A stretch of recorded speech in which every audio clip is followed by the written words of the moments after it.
السلام عليكم. صوت واضح. ايه واضح. Hey everyone, welcome to Malware Threats. I'm Ibrahim Al Khawaja, a junior CS student at the University of Imam Abdurrahman bin Faisal. I'm also a certified ethical hacker by EC Council. So extremely delighted that I'll be presenting my first workshop at Google Developer Student Clubs. Hopefully we will enjoy and learn a lot in this workshop. And I have a special partner who's going to introduce himself to you now. Assalamu alaikum. Hello guys. You may notice that my sound is also similar to Ibrahim. That's because we are twins. We will inshallah present this workshop. It's our first workshop about the malware threats. So basically, yeah, let's get started. Regarding my background, it's almost the same as Ibrahim, so no, nothing special. Okay, let's go. So this workshop will be 4 parts. The first part will be about the malware. We will have a brief description about the malware and also the types of malware. Then we will talk about the Trojans, followed by viruses, and finally malware analysis.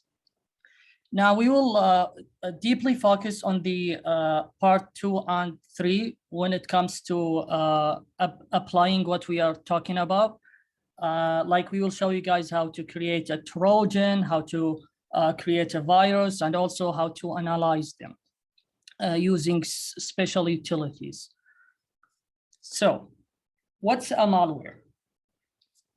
A malware is like any program you have in your PC. The only difference is that it's there to harm your device, not to do any other special task. There are several types of malware, and each type has types. And what I mean by that is that, let's say Trojan is a type of a malware. Under the Trojan also there are different types, each type for a specific purpose. So that's the basic idea behind the malware. And let's talk about the types. Now, the types that we will be talking about here are Trojans and viruses deeply. The other types like backdoors, rootkits, and ransomware, adware, those ones are interesting as well, but we find that Trojans and viruses will be better when it comes to describe what a malware is. Most of the time when you hear someone says that your device was affected by a virus, you will think that he means like all these types. But actually what's covering all the types is malware, not a virus. A virus is actually one type of the malware. Okay, now we have talked about malware and their types. Let's talk about the delivery. Let's talk about the components. The one who decides the components of the malware is the author, the guy who did it. Okay, you could include a dropper, for example, in your malware for the purpose of dropping a file or etc. Or payload. Mostly we include payloads as a component of our malware. But some hackers could include a cryptor, packer, whatever they need to do to harm the victim. Okay. Now, delivering the malware. Delivering your, let's say, malicious program is a step of the hacking out of 7 steps according to the chain attack. So it's the 3rd step after you actually after the weaponization. After you make your weapon, you want to deliver it, and there are several types, several ways to deliver it. One of the common ways is the applications like WhatsApp, Messenger, etc. In this workshop, we will use the file sharing between the network. Like we will be in our network and we will use the file sharing as the delivery way, specifically for Trojans. But yeah, you could see, guys, that there are many ways to deliver your malware. Yeah, email attachments are actually common too. Messenger applications, common too. Okay, now before we start talking about Trojans, let's ask a question here. The statement that is true about Trojan is A, B, C, or D. What do you think, guys? If you could actually display a multiple choice question here, or let's just make it in the chat. Just say your answer in the chat to make it easier.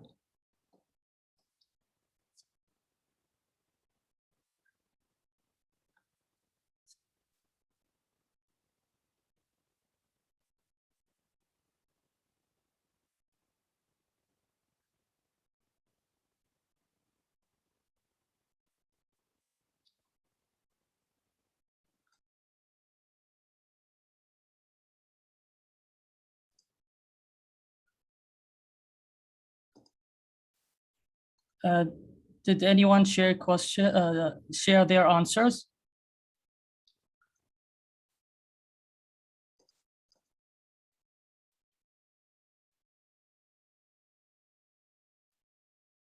Okay, I see someone says B here. Another say C. We have C's here. We have B. Okay, so the correct answer actually is C. Trojans perform tasks for which they are designed. As we said, the author of the malware is the one who decides what task to perform against the victim.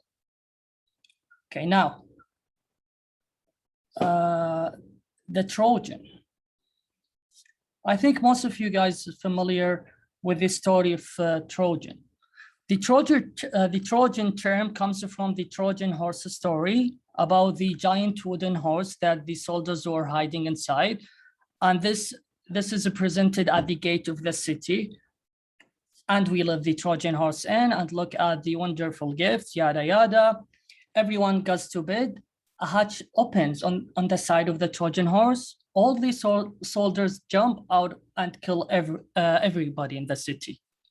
So the same idea is actually used with the malware, Trojan malware. When we talk about Trojans from the cybersecurity perspective, we see things like unknown inside of known, or unauthorized inside of authorized, maybe harmful inside of harmless. So you see it as a good thing, but it's actually not.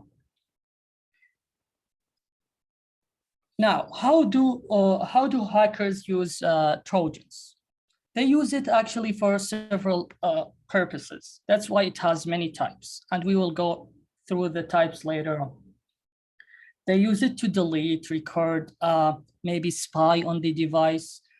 They actually can use it to make your device as a botnet to establish DDoS attacks. So many usages of the Trojan. And here we will show you later on some of the uses. Now, we have types of Trojans. The first type, as you can see in the screen, the remote access Trojan. This is the type you will be using in this workshop. The other types are actually possible to perform, but I see that remote access is the most, let's say, most easy way to give the idea of how Trojans work. Okay. Now, there are steps we will be following to affect the system. We will have a network, and there will be, of course, an attacker and a victim. It's all me. There's nobody gonna be hurt. First, we will be creating the Trojan packet and then employ the downloader. Later, we will employ a wrapper. The wrapper is the thing that makes the Trojan look harmless, okay? And then we could actually encrypt the Trojan so that antiviruses can't detect it. Not every antivirus, but some of them. And then we deploy the Trojan on the victim machine. We said here we will be using the file sharing thing. Finally, we will execute the damage routine, which is the commands and etc. Okay, let's create a Trojan. There are two ways, of course: writing a Trojan by a program, a programming language, or using basically a Trojan makers. Like here, I will show you guys 1 second what we will be doing. Just give me 1 second, okay?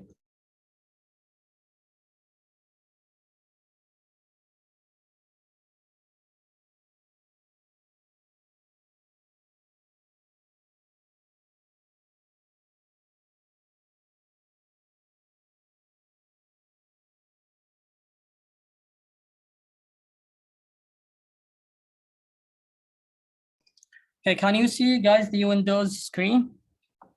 Yes, Say clear. yes. Oh, it's clear. Okay.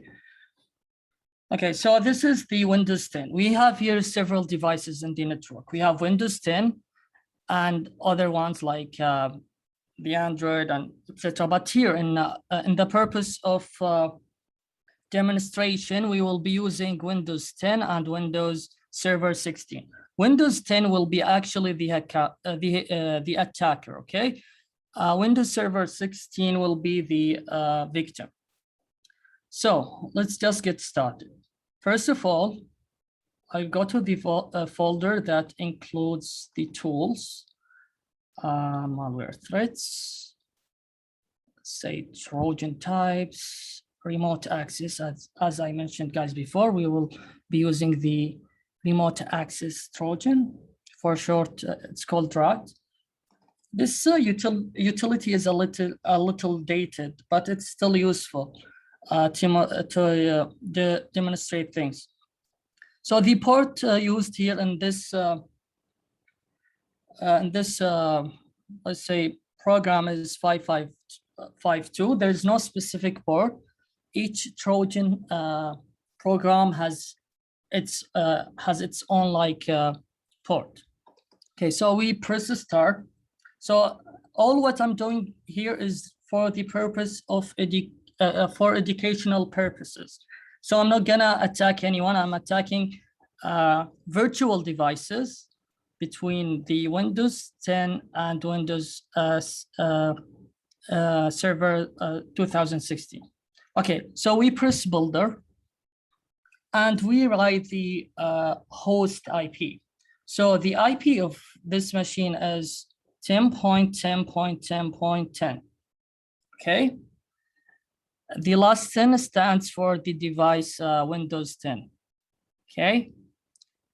Here you could name the file you want.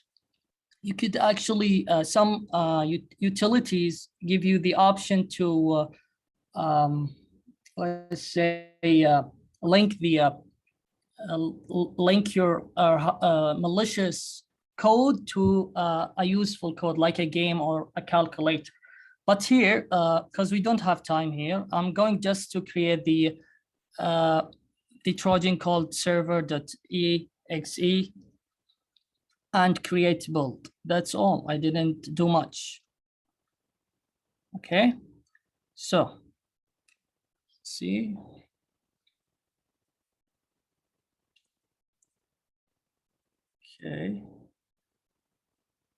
Okay, now it gives you the option to save the file. I will save it, as I told you before, in the shared folder.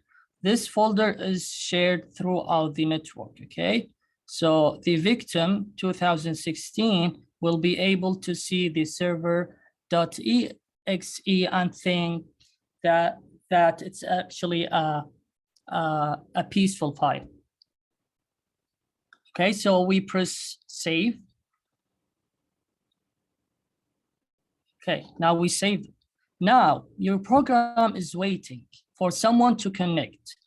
Any device that will open the file server.exe will actually get hacked. Okay, so here is the list of the devices that be connected. Now there's 1 connected. If we go to the Windows Server 16, 1 second. Yeah, so this is the Windows Server 16. Okay. Oh, it logged out. Just 1 second. Okay. Type the password.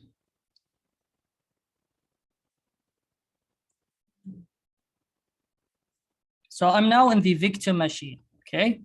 I already built my Trojan and ready to go. Okay, after logging in, we go to the shared folder. So I'm in the victim machine. As you can see, I'm in 2016. If I press on the Trojan, it will be launched. Okay, now it's launched. There's nothing went like there's no game, nothing went up because I didn't include the file in any games or stuff. But you could name the file with anything to make it a little bit more attractive to the victim. Okay, now I will go back to Windows 10, which is the attacker machine. And as you can see, the list updated. Here we can see the device 16. I told you guys the last 2 digits represent the version of the OS. So this is server 2016, okay? Now, basically, what I can do here is click on the right click of my mouse and then manage. Now I have full control of the victim. I can see the folders of the device. Okay. I can actually see the process manager and control and kill any service that may harm the device. Okay, so this is about the manager. We can also run any scripts we want. We could actually do a remote desktop. We could remote the cam, the microphone, like really nasty stuff here. Okay, we will open a chat to talk to the victim and basically say hi. The victim should be able to see the message. So now we are in the victim machine and we actually receive something from the hacker. And if you try to close it, it actually won't work. So yeah. Also, if we look at other options, we have stuff like open folder, keylogger. The keylogger option actually will log any keystrokes on the victim's keyboard. Okay, so let's say he's browsing Gmail and he types to log in on and types his email and password. All that will actually be logged. Let's try it. Okay. Go to the victim machine again. Let's create a new text document. I'll basically type anything. Username. Okay, let's get back here. See the Windows 10.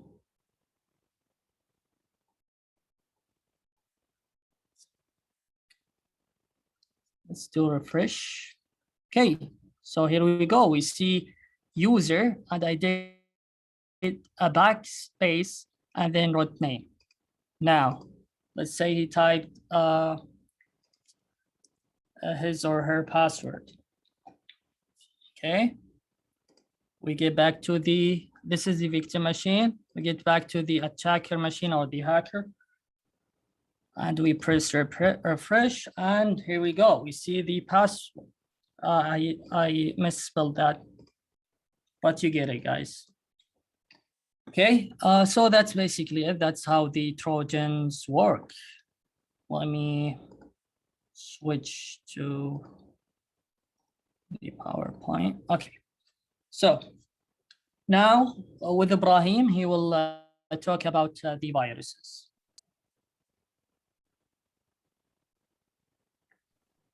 Okay, Ali, thank you so much. I actually liked your presentation. Oh, Sure, did I you? liked Jeremiah one. So I'm gonna share my screen now with the same PowerPoint. Just a sec.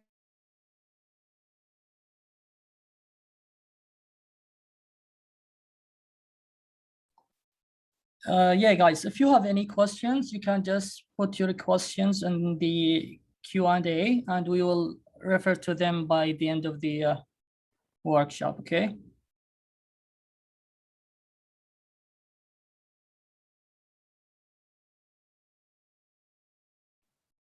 Okay, can you guys see? Yes, we can. Okay, so let's start with the question.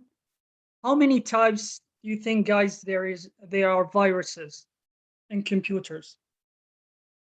Like until recently? 10 or 12 or 23 or none of above?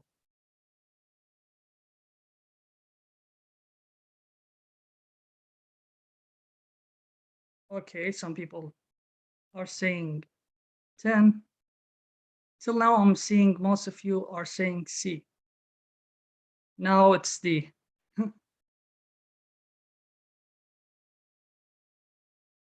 Okay, let's get one more answer. Maybe less. Who knows? Okay, the answer is 23 until recently. There are many types of viruses. As Ali mentioned earlier, malware, a virus goes under malware. So what about viruses? They also have many types. So you can see how big the tree is. Okay, let's move to the next. A virus is a self-replicating program. It produces copies of itself by attaching itself to other programs. So if you have a Word file, the Word file may look fine, but if you dig deep, you see there is a virus in it. Like there is a piece of code that will harm your device. And a victim can get a virus from multiple sources, like downloading files, which is the most common one, using infected flash drives as well, or any other external piece of storage, and also by email attachment. How do you know if you got a virus in your device? Logically, if there was an antivirus app in your device, you'll get alerts, and you don't need to worry about finding viruses. But what if the antivirus wasn't there? How would you find a virus in your device if there was no antivirus in it? What would you do? What would you look for?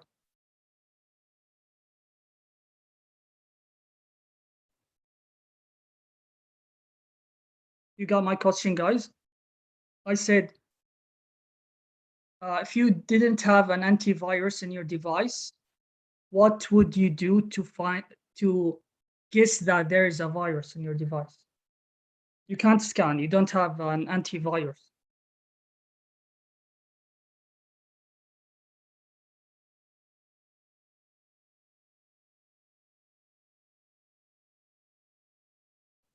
Okay. The answer is okay. Something works wrong. Yeah, that could be an indication. But some of the common indication you can check by noticing abnormal hard drive activities or undesirable pop-up windows,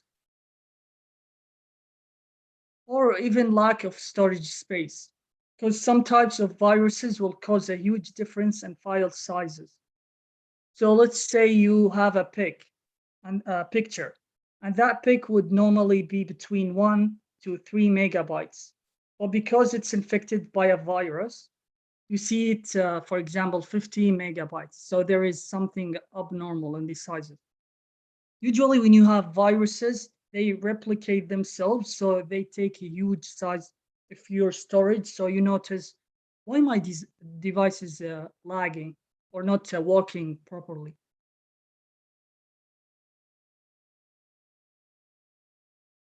Okay. Characteristics of viruses. There are many, but I'm mentioning here five of them.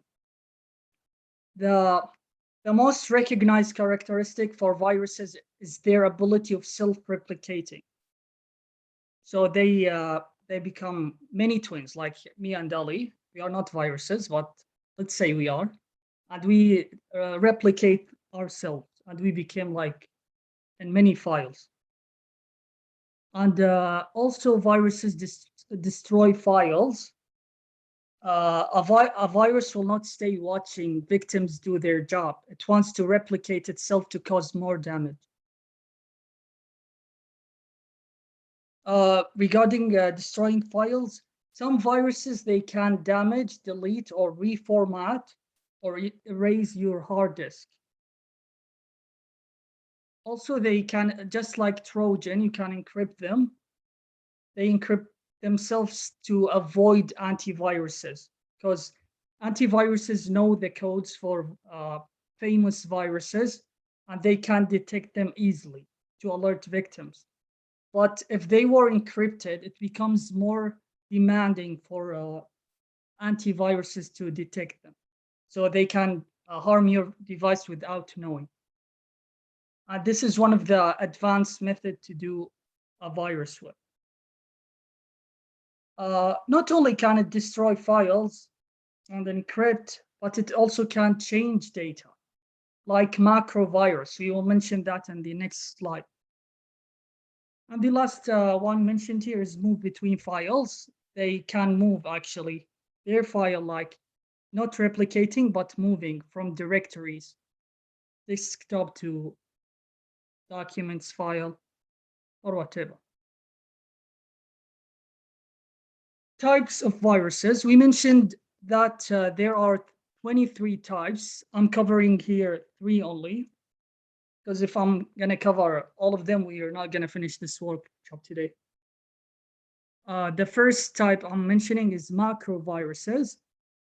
As you can see from the picture, it's related to word processing files like Microsoft Word or spreadsheets of Excel. The main risk of macroviruses is their ability to spread quickly.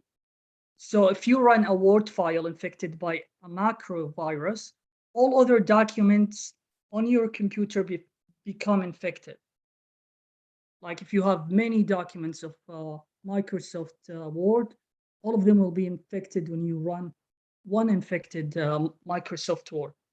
So one file infects all of them. So it's gonna cause huge damage to yourself. And the result will be, if you may ask what it does, it causes damage in text documents like missing or inserted words. So it's gonna play around with your Word files. It's not a very dangerous virus, but it's annoying. And thankfully, it's for antiviruses, it's very easy to detect. Now we will talk about the stealth virus. This virus hides from antiviruses software, not by encryption, but by hiding the original size of the file, or temporarily, or there is another way, temporarily placing a copy of itself in some other system drive.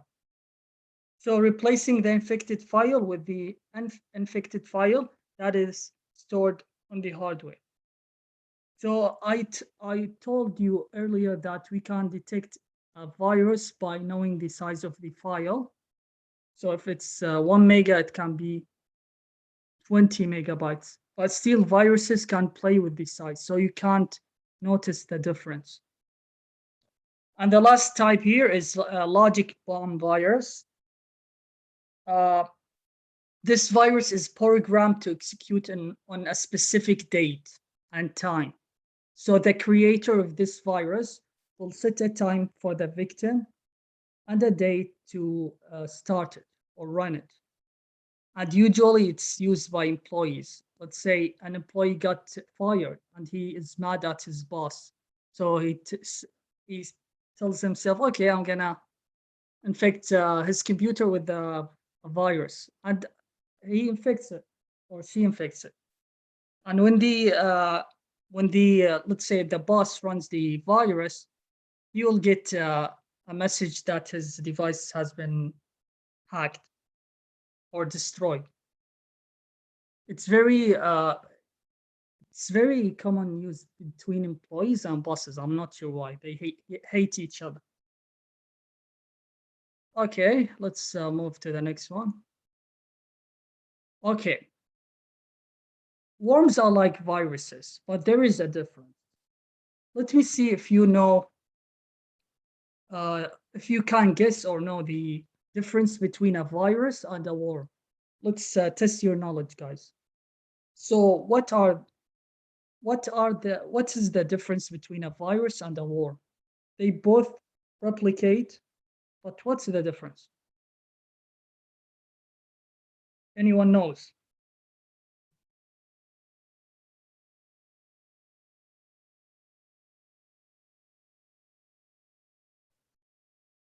Yeah, it destroys files, but this is not the difference. They both destroy files, and they are very annoying. But there is one difference that differentiates between viruses and worms. Okay, nice one, Basil, but this can be with malware. Not all malwares are viruses, but viruses are malware.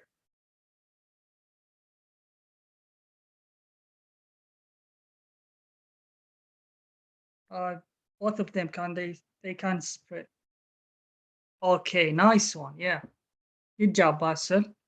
So the difference is that a virus, the way of replication. So a virus attach itself to a program. So it needs a host. It needs a file. It can't exploit a computer without attaching itself to a file. But when it comes to worms, worms can work independently. So they can work on themselves. So viruses are dependent. They need a host. That's all. That's the difference. Okay. Let's create a virus. We can accomplish this in two ways. You can just like Trojans. I mentioned these two steps or ways. You can write a virus program from the scratch, which takes a lot of time and you need to be very advanced at it. Or you can use a virus maker tool. And this is what we're gonna do. We are here in this workshop, we are just getting the idea how attackers can infect victims with viruses or Trojans or whatever, and how can they actually create them. And we will use the second method now because it saves time. Okay, just a second. I'm gonna prepare my virtual machine.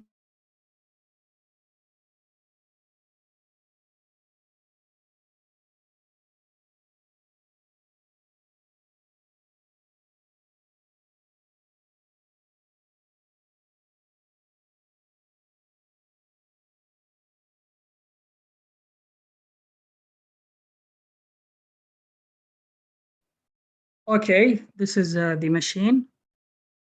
we are gonna be using the JPS tool for creating this virus. This is the interface for the tool. It's very simple, actually. It's like even kids scripties, I guess they call them, can use it because it doesn't take a lot of time. But as I mentioned earlier, we're just learning how attackers do this. So this tool will allow you to create the virus, and you have many functions that you can let the virus do. You can disable registry, disable msconfig, task manager. Disabling task manager can help you help the attacker not to be detected that there is something running in the background. I will show you how to do this now. And I need to mention it's only for educational purposes, nothing else. We are students. We have good intentions, inshallah. And the first step, you need to click in auto startup. So it always starts whenever the computer is off and it starts again, the virus will run again and again, no matter how the victim is trying to escape from the virus.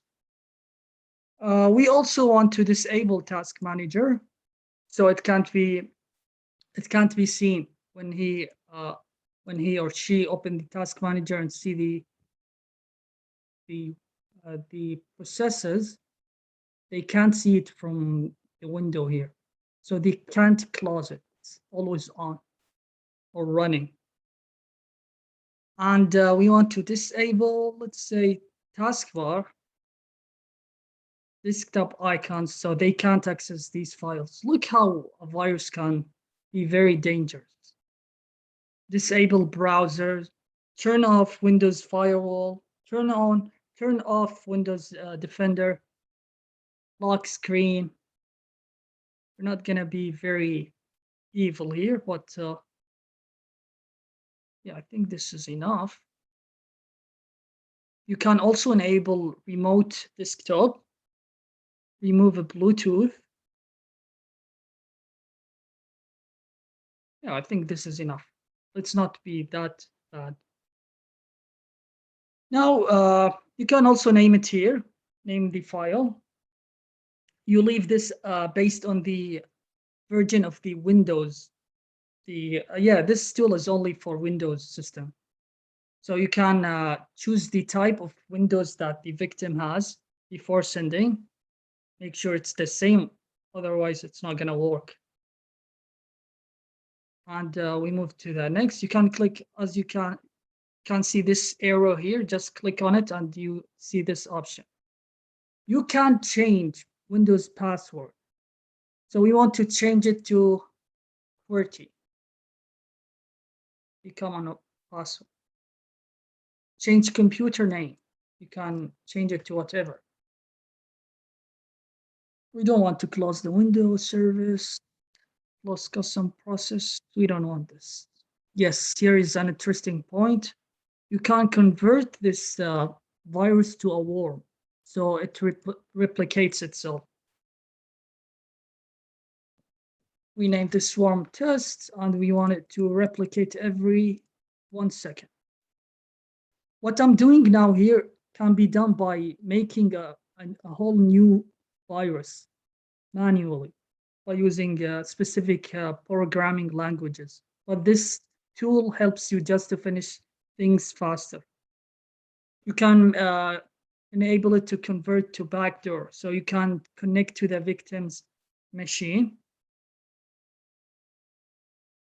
Yeah, I think this is enough. Turn off this. Make sure this is none. You want it to run. Now change the icon. This is the interesting thing. You can make it JPG, like a photo, PDF icon. You can specify the type of icon you want it for the virus. Let's make it looks like a PDF. And simply create the virus. Just click on the button. And there you go. You have it. This is the malicious file. I'm not gonna run it because I am the attacker, the fake attacker. And if I run this file now, my virtual machine will be in trouble. So I'm not gonna run it here. As an attacker, the attacker will send it to the victim and the victim will run it. But if you are an advanced computer user, you can notice, okay, it looks like a PDF. Even the icon is old, but also the extension here is exe, which is noticeable. It should be PDF. And one thing I didn't mention about the difference between a virus and a worm, that viruses need executable files, whereas swarms don't. Okay, that's the virus. I'm not gonna run it now. I'm gonna run it after I finish another thing, which is the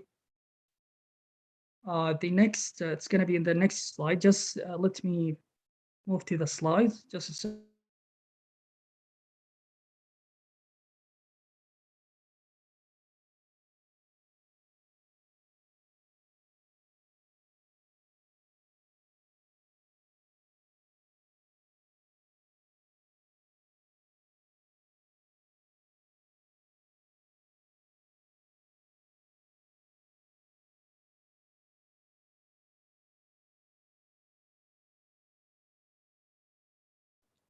Okay. Now we will talk about malware analysis. This is an interesting topic, and many employees actually there is a job for this thing.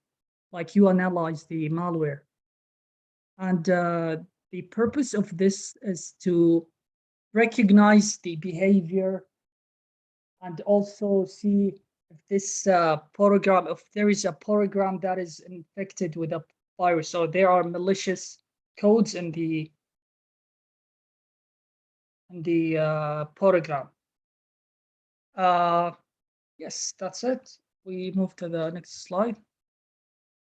Okay, there are two types of malware analysis. The first one is the simple one. It's static malware analysis. The second one is dynamic malware analysis. The static malware analysis, also known as code analysis, it involves going through the executable binary code without executing it. So we have the virus, the code of the virus. Like, let's say we reversed engineered the program. Like we transform the file from a file to codes.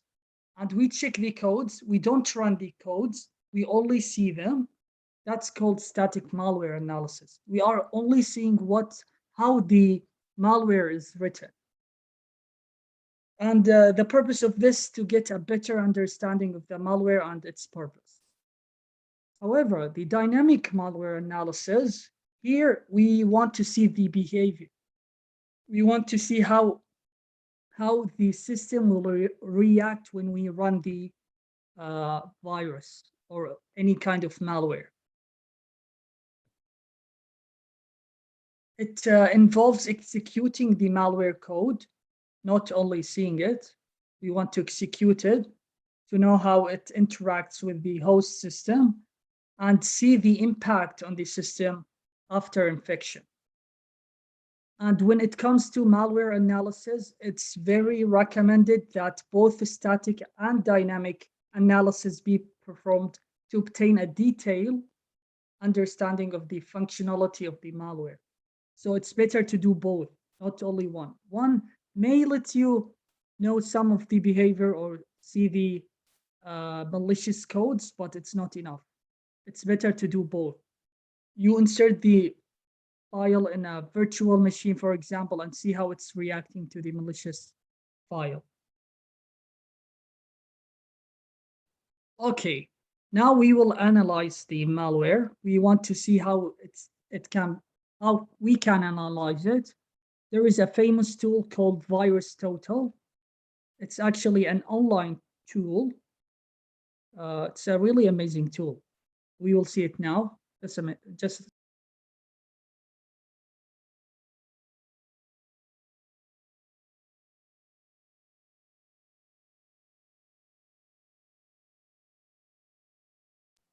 Okay, coming back to the virtual machine, we want to use this tool here. Just go to any kind of browser, type virus total, first option, and then as you can see here, you can actually analyze a website. You insert the URL and see any malicious files or anything. For files, we want to analyze the thing we did now. So I want to analyze this file, server.executable.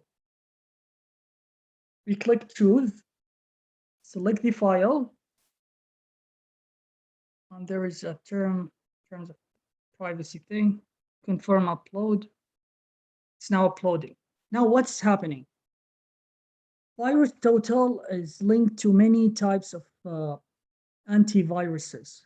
So it's scanning the file you uploaded, like they have all kinds of antiviruses. So the result here, as you can see, it's very bad because it's red, as you can see here. For example, you can see these are the antiware types. Malware bytes, this is a famous one. Yeah, it finished scanning. This is not a good file, obviously. 49 security vendors flagged this file as malicious.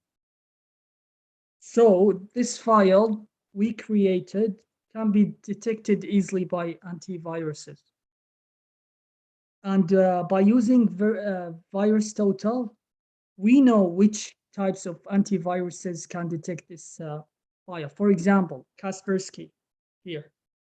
This is a famous security tool. It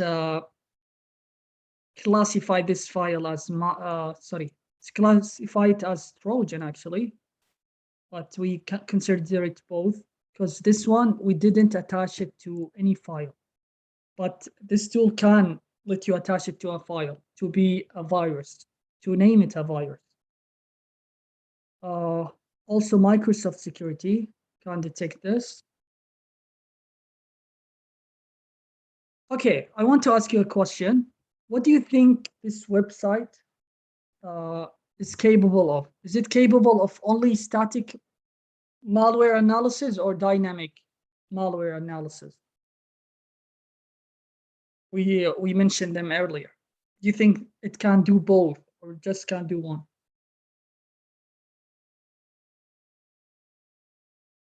Any guesses? Yeah, both. That's true. Exactly. So here in this tab, if you click on it, you can actually analyze this file in the behavior section. So when it comes to behavior, it means this is dynamic. It's not only static. It's analyzing now. You can choose the type of blocks you want to use or virtual tool and see the behavior when you run it. And I'm actually gonna run it. Why not? It's a virtual machine at the end. Are you ready to see the horrible thing will happen? Oh, nothing happened.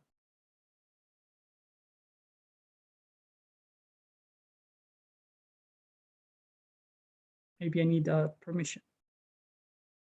Okay, nice. This virtual machine is secured. I think I need to turn off the Windows defense system, but I'm not gonna do it now because you got the idea. I actually tried it before, and what happened is that it disabled my task manager, and it did all of it. But now the virtual machine is secured, so nothing happened to my device. So that's good. Okay, I think that's enough for now. Ibrahim, Hello. could you upload the file again in the website? Yeah, sure. Why? Let's ask him a question, another question. Okay, just a sec. Oh, actually, the virtual. Yeah, I think Yeah, the virus can't- already. yeah. I can't click Already on the went out. taskbar. Yeah, anyways, guys, Yeah, as you can see, the file that Ibrahim uploaded was detected by 49 antiviruses.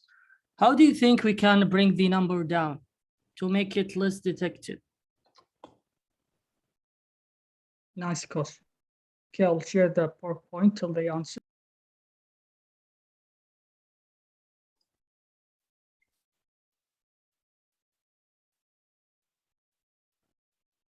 Okay.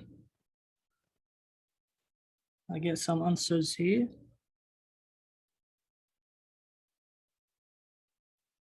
Yeah, how do we do that? I wish we could show you guys, but time is running. But basically, the way to make it less detected is by encrypting it. There are some tools that make the virus encrypted, so the number would go even more down than what it is, right? So if we encrypt it, maybe we can bring the number down to 24, for example. But just for your info, yeah, just encrypt it if you want it to be a little bit more spread. Okay, Ibrahim, go ahead. Okay. Any question, guys? Feel free to share your inquiries.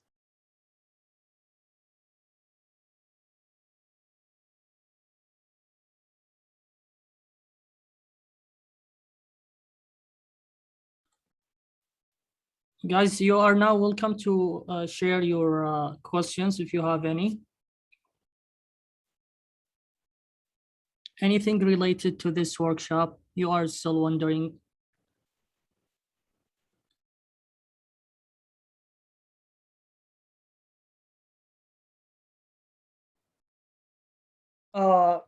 Basil asked any static analysis tool that will show us the code and its programming.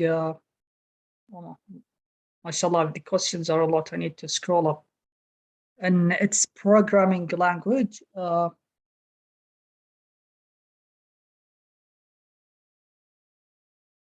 There are, but you need to reverse engineer the program before you do the static analysis. But if you already know the code, you can't do it yourself, like without any tool. Just see the code and see any malicious codes. Another question, what's the program you use to simulate Windows versions, Android? It's actually not a program, it's a service that is paid online. You can talk to me later and I can help you with this. But actually, it's hard for you to get it because you need to do a course on many things. But no problem, I can help you with this. Okay, this question is for you, Ali. What was the tool you used to create Trojans? Oh yeah, we used a very simple tool. It's mostly gonna be detected by many antiviruses, but it was for the sake of demonstration. There are even more powerful tools than it, than the one I showed you. But to answer your question, the tool is NJRAT. Okay, guys, I think Can that's I create virus? This is the last question. okay. Can I create virus with programming languages? Yes, actually, this is the way you create a virus. You need a language to do it. Okay, guys, thank you so much. We appreciate that you joined our workshop.